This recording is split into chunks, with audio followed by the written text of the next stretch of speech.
So there I was, stuffing my face full of turkey and mashed potatoes. The family bonding ritual was going splendidly, and my minimal contributions were noted. A good pat on the back for my Kraft's mac and cheese cups.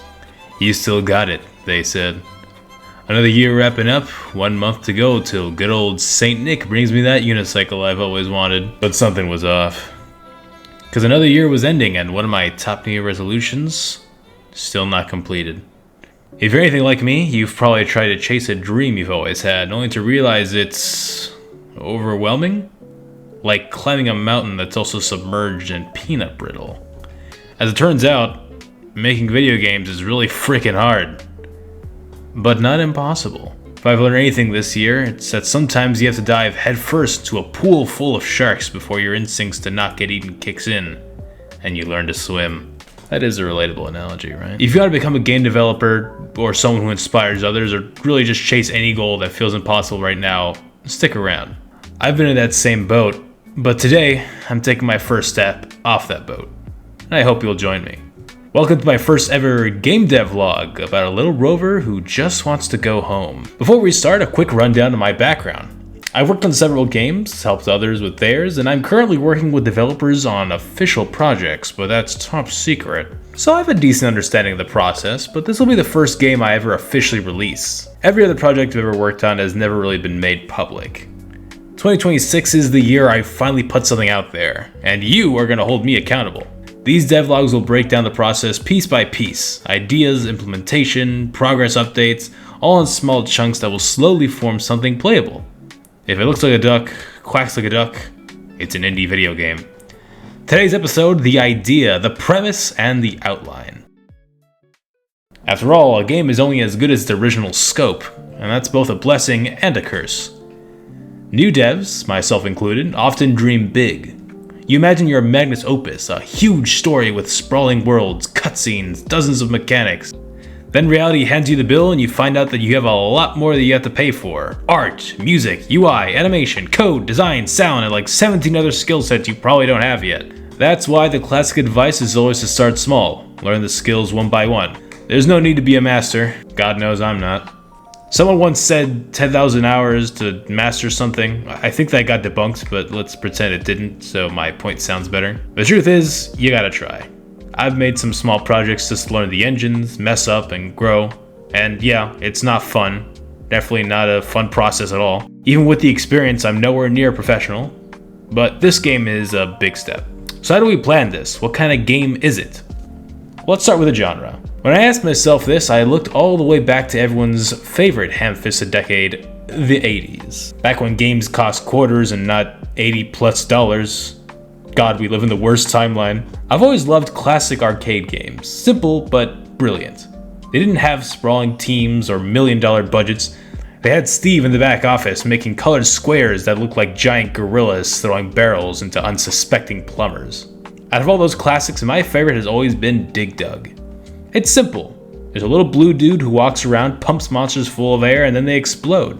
I still can't manage to figure out how his suit always stayed so white and clean. Since Dig Dug has always been my favorite, the concept is pretty straightforward. I figured I'd use it as inspiration. How hard can it be to replicate something like that? Right? So we have a genre, a gameplay loop, and a structure.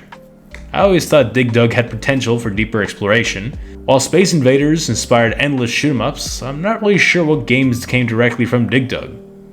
Someone told me there was a sequel, but like, who's ever played that? So my objective is simple. Make something like Dig Dug, but longer and more expansive. The expansive part is the tough part, by the way.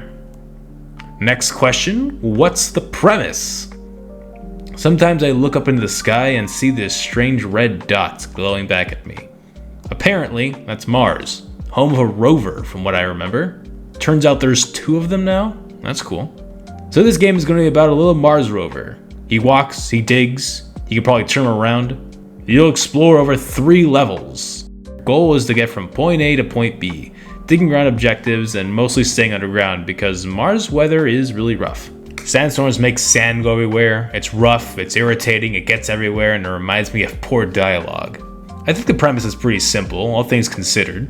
It should work well enough to serve as good game design and structure as long as I don't fuck it up like I did when I left the popcorn an extra minute longer than I had to because I read 3:30 instead of 2:30. But I digress. We have a setting, a general gameplay loop, and a goal in mind for players, and even a protagonist. Well, technically we don't have a protagonist, just a general idea. It's time for concept art!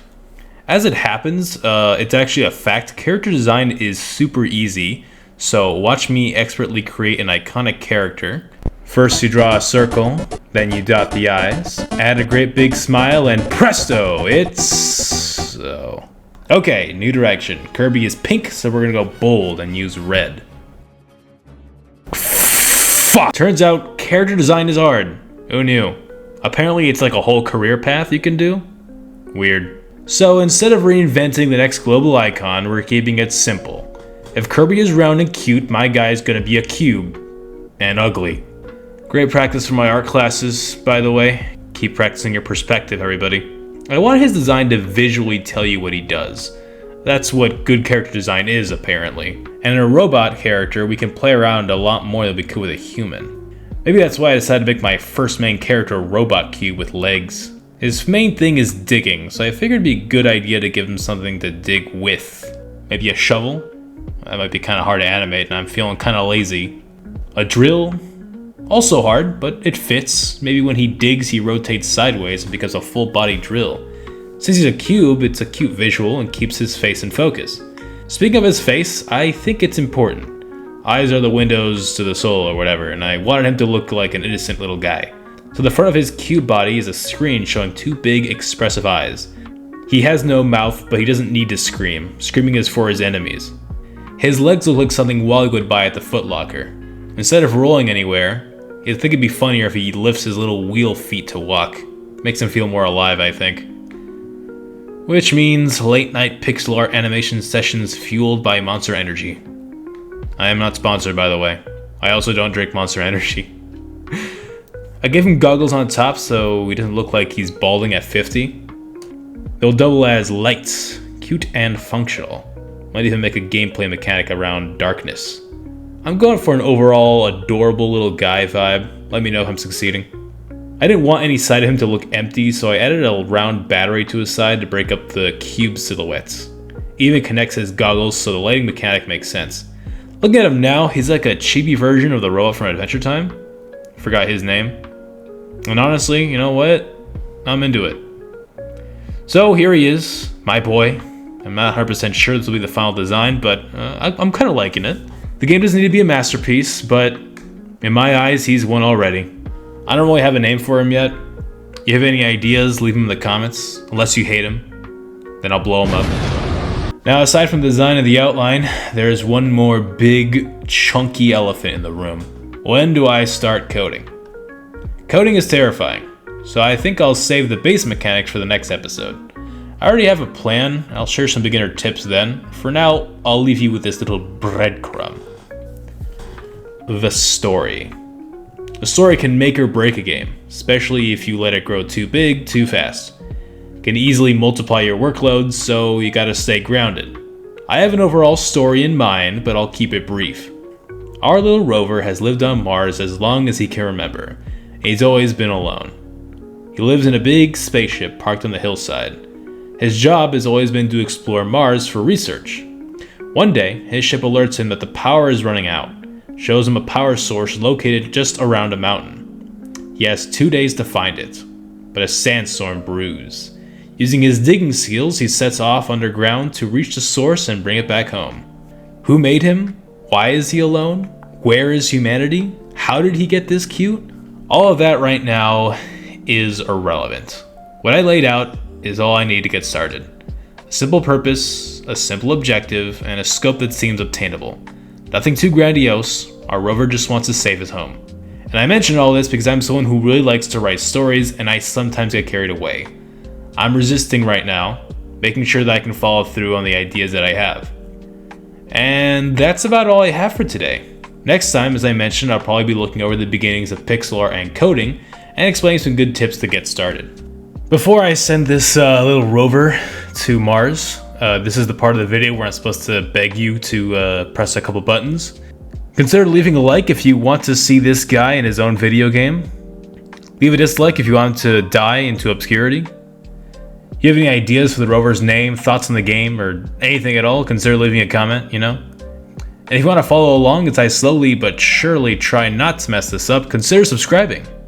Until then, stay hydrated, avoid the blue water, it's got sharks in it, and I'll see you guys next time.